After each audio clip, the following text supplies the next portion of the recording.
मधुमेह यानी डायबिटीज़, जिसे हम आम बोलचाल की भाषा में शुगर भी कहते हैं। यह बीमारी जेनेटिक भी हो सकती है और खराब जीवन शैली के कारण भी हो सकती है। इसके अलावा शुगर पेशेंट को अपने खाने-पीने का विशेष ध्यान रखना चाहिए। तो आइए जानते हैं आज के एपिसोड में इस बीमारी से जुड़े कुछ अहम सवाल। डायबिटीज़ क्या है? ये एक तरह की बीमारी है जिसमें हमारे शरीर में ब्लड ग्लूकोज लेवल बढ़ जाता है। इसको ब्लड शुगर, आम पब्लिक इसको ब्लड शुगर लेवल कहती है, हम लोग इसको ब्लड ग्लूकोज लेवल कहते हैं। नॉर्मली हमारा जो ब्लड ग्लूकोज लेवल यदि हम चेक करवाते हैं तो 100 मिलीग्राम पर डेसीलीटर आता है, तो ये नॉर्मल माना जाता है। 100 से 125 मिलीग्राम तक यदि ब्लड ग्लूकोज लेवल आता है तो इसको हम प्री डायबिटिक कहते हैं, यानी कि आप डेंजर जोन में आ गए। यदि आप अपनी सेहत का ध्यान नहीं रखेंगे तो आपको डायबिटीज़ होने की संभावना है। यदि ब्लड ग्लूकोज लेवल 125 से ज़्यादा आता है तो फिर हम कहते हैं कि आपको डायबिटीज़ हो गई है। ये ब्लड ग्लूकोज लेवल मैं फास्टिंग का बता रही हूँ, जिसमें ओवरनाइट फास्टिंग के बाद सुबह हम यदि ब्लड ग्लूकोज का लेवल कराते हैं तो इसको ये मात्राएं मानी जाती हैं। एक होता है पोस्ट प्रांडियल ब्लड ग्लूकोज, उसमें खाना खाने के 2 घंटे बाद भी ग्लूकोज लेवल का देखा जाता है। उसमें हमारे शरीर में रक्त को यूज़ करके और वापस नॉर्मल लेवल लाने में कितना वक्त लग रहा है, ये चीज़ देखी जाती है। तो डायबिटीज़ को डायग्नोस करने के लिए फास्टिंग लेवल भी करवाए जाते हैं और पोस्ट प्रांडियल यानी कि खाना खाने के बाद के लेवल भी करवाए जाते हैं। और कई बार क्या होता है कि एक सैंपल से ही लोग मान लेते हैं कि अरे मुझे तो डायबिटीज़ हो गई या मुझे तो डायबिटीज़ नहीं है। तो ऐसा नहीं होता है, 2-3 बार एक बार इसकी रीडिंग करवानी पड़ती है, उसका एवरेज निकाल के देखते हैं कि वाकई, क्योंकि कई बार गलत रीडिंग भी आ जाती है थोड़ी बहुत। तो इस तरह से पैनिक नहीं करना चाहिए। 2 रीडिंग या 3 रीडिंग लगातार यदि आपकी ज़्यादा आ रही हैं तभी आपको डायबिटीज़ डायग्नोस किया जाता है। डायबिटीज़ कितने प्रकार की होती है?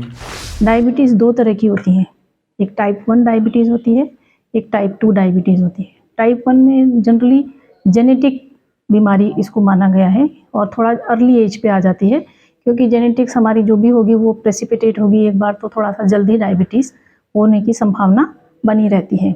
टाइप 2 डायबिटीज़ होती है, ये हमारी लाइफस्टाइल डायबिटीज़ कहते हैं हम इसको। तो जो कोई आपने ओवरवेट हैं, सेडेंट्री लाइफ जी रहे हैं कि काम कम करते हैं, खाना ज़्यादा खाते हैं, सारे टाइम बैठे रहते हैं, वज़न बढ़ता जा रहा है, या बहुत ज़्यादा तनाव में जीते हैं, तो उससे भी डायबिटीज़ होने की संभावना बढ़ जाती है। ये टाइप 2 डायबिटीज़ होती है। तो टाइप 1 और टाइप 2 में इंसुलिन पे ही ज़्यादा असर आता है, क्योंकि इंसुलिन एक ऐसा हार्मोन है हमारी बॉडी में जो ब्लड ग्लूकोज को मसल्स और सेल्स के द्वारा काम में लेने में मदद करता है। तो यदि इंसुलिन कम बनेगा तो हमारी बॉडी ग्लूकोज को काम नहीं ले पाएगी और वो ब्लड में घूमता रहेगा, और जो सेल्स हैं वो काम अच्छे से नहीं कर पाएंगी, क्योंकि उनको एनर्जी नहीं मिल रही है। सारी एनर्जी ग्लूकोज से मिलनी होती है हमें। टाइप 2 में इंसुलिन तो होता है, लेकिन कुछ इस तरह के चेंजेस आते हैं हमारी बॉडी में कि वो इंसुलिन अपना काम अच्छी तरह से नहीं कर पाता है। इसको कहते हैं रेजिस्टेंस। तो इंसुलिन के लिए रेजिस्टेंस हो जाता है, लेकिन इंसुलिन तो होता है, तो इसको कहते हैं रिलेटिव डेफिशिएंसी। मतलब है लेकिन कंपैरेटिव डेफिशिएंसी है, पूरी डेफिशिएंसी नहीं है। क्या डायबिटीज़ ठीक हो सकती है? अर्ली स्टेज पे यदि आपने अपना ट्रीटमेंट डायग्नोसिस करवा लिया, जाके अपने इन्वेस्टिगेशंस करवा लिए, जल्दी ट्रीटमेंट शुरू कर दिया, तो डायबिटीज़ ठीक हो सकती है। लेकिन यदि आपने बहुत टाइम लगा दिया, ये सोचते रहे कि नहीं नहीं हाँ चले जाएंगे, मुझे तो बीमारी हो ही नहीं सकती है, मैं क्यों इन्वेस्टिगेशन कराऊं, और बीमारी को बहुत लंबा यदि आप पाल लेते हैं तो फिर डायबिटीज़ को ठीक होने में बहुत मुश्किलें आती हैं। फिर वो ठीक होना बहुत मुश्किल होता है, उसको कंट्रोल किया जा सकता है।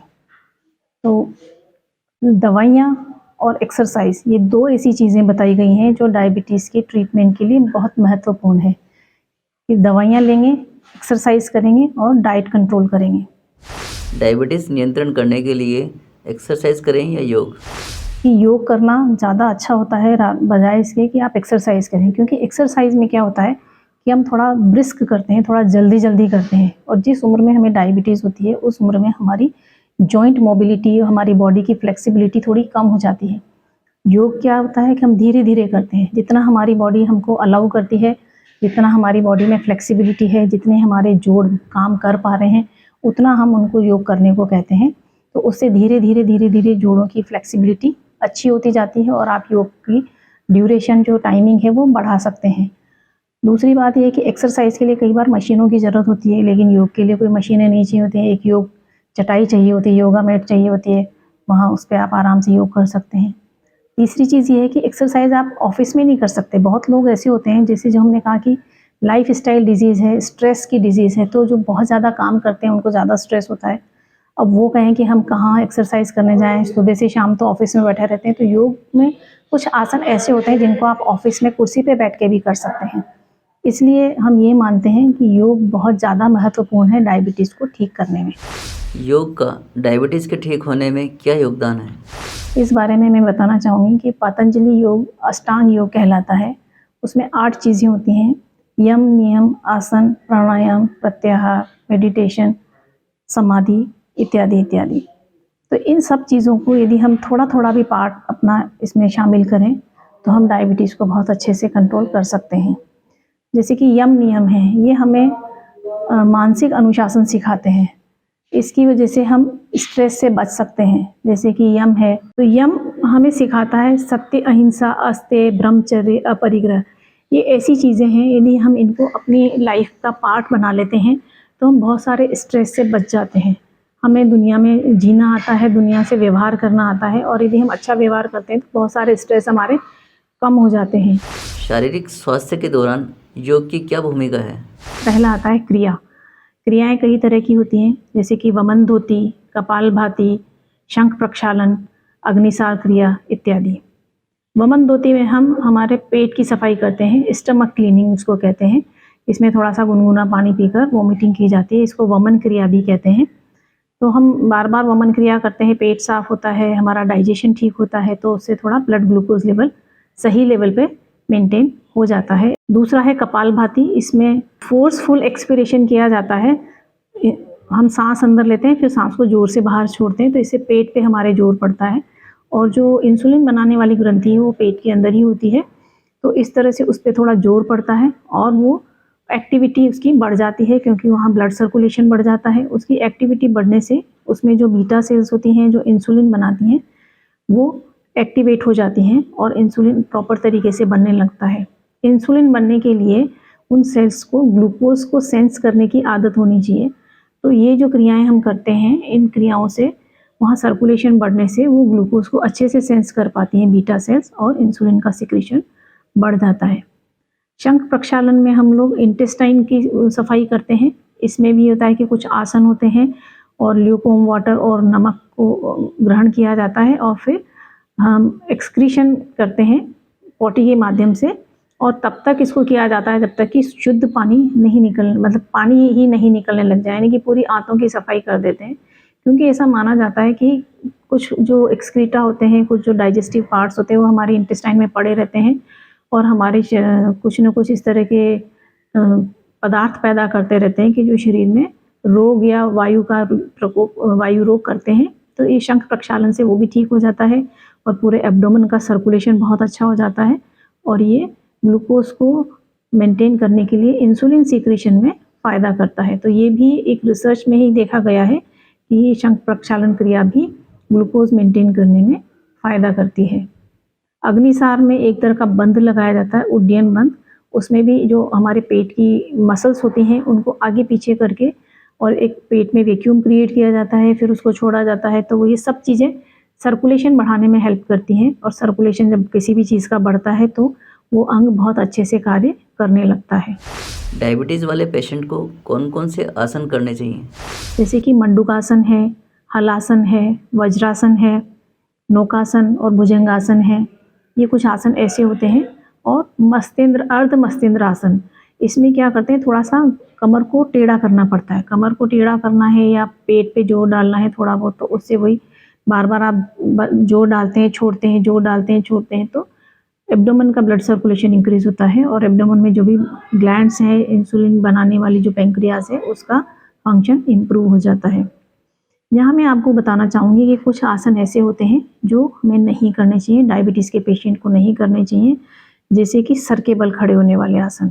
क्योंकि कई बार उम्र भी ज़्यादा होती है, और वो ब्लड ब्लड प्रेशर भी थोड़ा बहुत कभी डायबिटीज़ वालों को थोड़ा ज़्यादा होता है।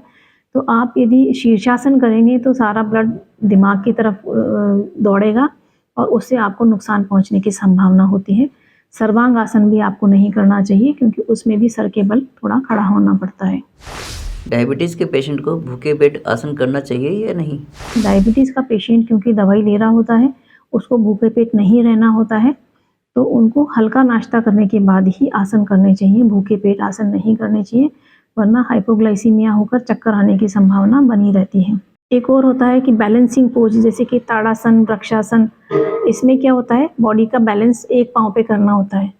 तो बैलेंसिंग पोज में अब हम कह रहे हैं कि डायबिटीज़ लाइफस्टाइल डिजीज़ है, मोटे लोगों को होती है, तो ऐसे लोगों को बैलेंस बनाने में भी दिक्कत आएगी। तो आप ये पोज या तो सहारे के साथ खड़े होकर, दीवार के सहारे के साथ खड़े होकर करें या किसी की मदद से करें, अन्यथा चोट लगने की संभावना बनी रहती है। और डायबिटीज़ में यदि एक बार चोट लग जाती है तो उसको हील होने में टाइम लगता है, थोड़ा घाव बनने की संभावना, पस पड़ने की संभावनाएं बन जाती हैं। तो हम ऐसा ना करें कि अच्छा करते हमारा बुरा हो जाए। हम अच्छे के लिए आसन कर रहे हैं और चोट लगाएंगे तो वहाँ बुरा हो जाएगा। इसलिए बैलेंसिंग पोज भी बहुत सोच समझ के किसी की उपस्थिति में ही करें। और मैं ये कहूँगी कि सारे ही आसन जो कोई योग में ट्रेंड आदमी हो उसी के साथ, योग गुरु के साथ मिलकर ही करें। ये नहीं कि आपने बस कुछ टीवी पे देखा और शुरू कर दिया।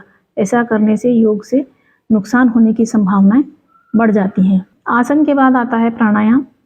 प्राणायाम में आप अनुलोम विलोम प्राणायाम कर सकते हैं, शीतकारी प्राणायाम कर सकते हैं, भ्रामरी प्राणायाम कर सकते हैं। भ्रामरी में क्या होता है कि भंवरे की आवाज़ निकाली जाती है अपने मुंह से, और ये इस हमारे क्योंकि मुंह और ब्रेन तक वो सारे वाइब्रेशंस जाते हैं, तो ये हमारे ब्रेन में लिम्बिक सिस्टम और हाइपोथैलेमस को एक्टिवेट करते हैं और इससे वहाँ का ब्लड सर्कुलेशन इंक्रीज़ होता है और हमारी मेंटल हेल्थ इम्प्रूव हो जाती है, हमारा स्ट्रेस लेवल कम हो जाता है।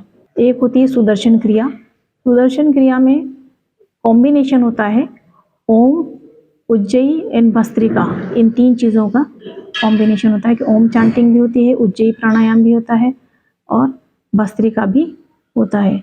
इसमें स्लो, मीडियम और फास्ट 3 पेस पे ये सब प्राणायाम किए जाते हैं, डिफरेंट पेस पे। तो उससे हमारी बॉडी का सर्कुलेशन बहुत अच्छा इम्प्रूव होता है और पूरा फिजिकल और साइकोलॉजिकल रिलैक्सेशन मिल जाता है। कौन कौन सी मुद्राएं डायबिटीज़ के इलाज में काम आती हैं? सूर्य मुद्रा, प्राण मुद्रा, अपान मुद्रा, ज्ञान मुद्रा, ये कुछ मुद्राएं ऐसी होती हैं जो हमारी मेटाबॉलिक रेट को बढ़ाती हैं और मेटाबॉलिक रेट बढ़ने से हमारा वज़न कम होने लगता है क्योंकि वो एनर्जी को डिसिपेट करते हैं, एनर्जी को कंज्यूम करते हैं, इससे बॉडी वेट कम करने में मदद मिलती है। मेडिटेशन होता है, मेडिटेशन पूरी बॉडी को रिलैक्स कर देता है, स्ट्रेस लेवल को कम करता है और हमारे हैप्पी हार्मोन्स को बढ़ाता है। हैप्पी हार्मोन्स हमारे ऐसे होते हैं जो जैसे कि डोपामिन, सेरोटोनिन, एंडोर्फिन, ऑक्सीटोसिन, ये कुछ हार्मोन्स हैप्पी हार्मोन्स माने गए हैं जो मेडिटेशन से हमारे बॉडी में रिलीज़ होते हैं और पूरी बॉडी को रिलैक्स करते हैं और आपका हैप्पीनेस लेवल इंक्रीज़ करते हैं, स्ट्रेस लेवल कम करते हैं। तो इस तरह से हम योग की विभिन्न चीज़ों को, विभिन्न अंगों को करते हुए, प्रैक्टिस करते हुए हम अपनी डायबिटीज़ पे कंट्रोल कर सकते हैं। डायबिटीज़ वाले मरीजों को क्या क्या खाना चाहिए? तो इसमें कोई बहुत ज़्यादा ये नहीं कि फीका खाना खाना है या बिल्कुल नमक नहीं खाना, लेकिन आपको कंट्रोल में खाना होता है कि बिल्कुल लिमिट में खाएं कि जिससे कार्बोहाइड्रेट, प्रोटीन, फैट, इन तीनों का कॉम्बिनेशन इस तरह से हो कि वो आपकी बॉडी को नुकसान नहीं पहुँचाए। और ज़्यादा मिर्च मसाले भी अवॉइड करें, नमक भी कम, मतलब मिनिमम लेवल पे खाएं, पर ये नहीं कि बिल्कुल फीका खाना खा के आप अपना मूड ही ख़राब कर लें, लेकिन कंट्रोल में खाएं।